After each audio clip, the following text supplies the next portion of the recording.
I'm Minneapolis Mayor R.T. Rybak, and I want to welcome you to this White House Hangout via Google to talk about guns with the Vice President. We're here with a all-star group of mayors here. We have Mayor Stephanie Rawlings-Blake, Mayor, good to see you, from Baltimore. Mayor Karen Wilson Freeman from Gary. Hello, Mayor. How are you? How are you, Mayor? And Mayor Steve Scaffidi from Oak Creek, Wisconsin. It's a great group of mayors here, and we have many others who are listening.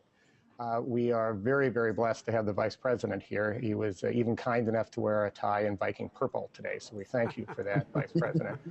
But more important, we are very, very blessed because you've done a phenomenal job fighting for us to try to make our communities safer. I think all of us on so many levels have had incredible experiences that we hope no one ever has to have about what has happened with guns in this country. And no, it's not easy. And no, it's not simple politics. And yes, you have been there every step of the way for years and years. So let's start by saying thank you.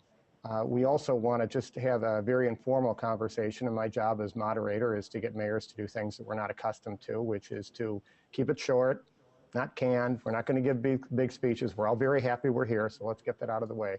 And let's just dive in and ask Mr. Vice President for you to maybe start, and we'll have an open-ended discussion. And if any of us mayors get a little windy, my job is to keep them tight. And if you do, my job is to say you're the Vice President. You can say whatever you want. No, RT. You know, I'm hampered by 36 years in the Senate, so I'm inclined to get windy, so stop me. But look, first of all, the mayors have done an incredible job. I've been working with you guys on the gun issues for a long, long time. And the reason I find mayors so passionate, you walk every day outside and you find gangbangers out there. You find people who are injured by guns, people who are using guns to commit suicide. And they happen. You go to the funerals. You're there. You see it. And so, but it's not just the mayors, as you know. There are people on the social media. For example, many are posting right now, I'm told. There are thousands of people posting right now about why they feel so passionately about us getting rational about basic gun safety initiatives. And, this is a pretty important day. In about 30 minutes, I got to get up out of this seat and go up and sit and preside over the United States Senate on a really important vote. And the irony is that in something where the vast majority of the people have already spoken, where 90% of the American people believe we should have extended background checks, not changing the criteria, just extending the people who have to get a background check from the 40% who don't get one now to be included, that it's requiring 60 votes in the United States Senate, a supermajority to get that done. And I got to go up and preside. So this is going to be a close vote. And it's going to be but I can assure you one thing, that we're going to get this eventually. We're going to get this event. If we don't get it today, we'll get it eventually. And because I think the American people are way ahead of their elected officials. And so I got a question for all of you. What are you feeling? What are you seeing? What are you hearing from your constituents on the street, Democrat, Republican, Independent? Am I right that they're way ahead of the Congress on this, or am I kidding myself? Let's open it up. Somebody jump in. Well, I'll jump in. I mean, I think the overwhelming majority of Americans understand that there needs to be background checks that make sense, that stop people from having guns that shouldn't have guns. And if you make the argument that go after the criminals, one of the easiest ways to go after criminals is to make sure they don't get guns in the first place. So that's what I hear every day. I get emails, I get phone calls, I have discussions at community events. That's what the public's telling me. Those are simple things that we should have already done, frankly. Most Americans, a significant majority of Americans believe that. We need to get that done. That's absolutely correct, Mr. Vice President. There is a concern relative to the background checks, particularly in Indiana as it relates to the gun shows.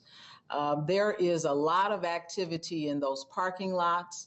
And when you have states like Illinois, where you have a lot of activity in Chicago, it's very easy for people to go across state lines to come over to Indiana, Gary in particular, and buy guns illegally with straw purchasers and then use them in Chicago. And that's happening a lot now.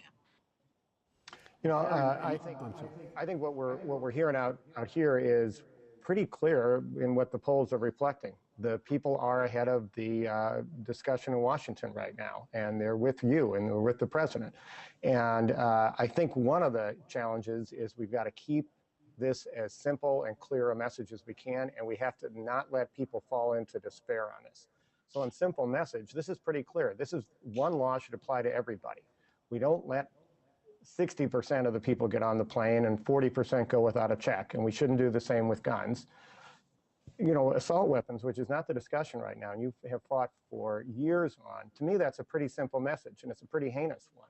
It's the idea that we should have a person who's a mass shooter be forced to reload. Now, how low a bar is that? But that's all that's about. And this is common sense stuff.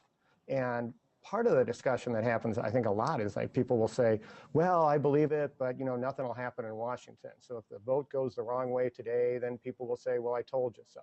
Well, what I loved, Vice President, is that you said, no, you're not giving up. And I can't give up because I know the moms I've stood with on corners with dead kids, and I've been at funerals, and I've seen mass shootings, and I've had to preside over them. And I'm not giving up, and I know you're not either.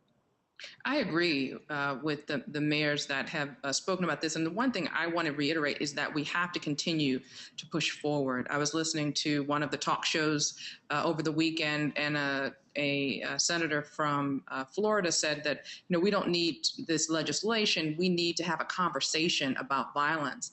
But I was thinking to myself as he said this, if it were your child that died in Newtown, would a conversation about violence be enough? Would that satisfy you that your country has responded to this issue? And my answer is no. So the Vice President, and thank you for being in Baltimore yesterday, was in Baltimore, in Maryland, where we've taken some huge steps on public safety with respect to our gun legislation that the governor headed the effort in the past session. And we need to continue this fight. We cannot let whatever happens in the Senate today, as the Vice President presides over the Senate, whatever happens, we can't stop. RT, if I can quickly comment, you know, the point that Karen made about gun shows in Gary, Indiana, and throughout Indiana, you know, there are 2,000 minimum to 5,200 gun shows every year. The big gun shows, they sell 1,000 guns at one of those shows. And a significant portion of those sales require absolutely no background check, none whatsoever.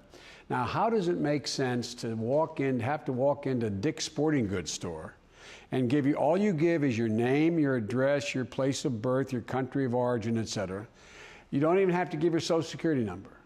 What happens is that clerk picks up the phone and calls a speed dial number, the FBI or the National Instant Background Check System, says, RT Rybak is in here to purchase a gun. Doesn't say what kind of gun, doesn't give a model, doesn't give a serial number. Is he qualified under the law? Within 3 minutes, 92% of all the answers come back and say yes or no, denied or go forward. It doesn't say when denied, why denied. It doesn't say criminal background. It doesn't say adjudicated mentally incompetent. It just says denied. And within 24 hours, even that inquiry has to be ripped up. There is no place in all the federal government where you can go to find out who owns a gun, what kind of gun is owned, and you don't even know. The person in the NICS system, the FBI, doesn't even know whether you actually purchased a gun. You may be standing there while your wife's buying sneakers for your kid playing basketball, and just as you get approved, comes by and says, I'm going to buy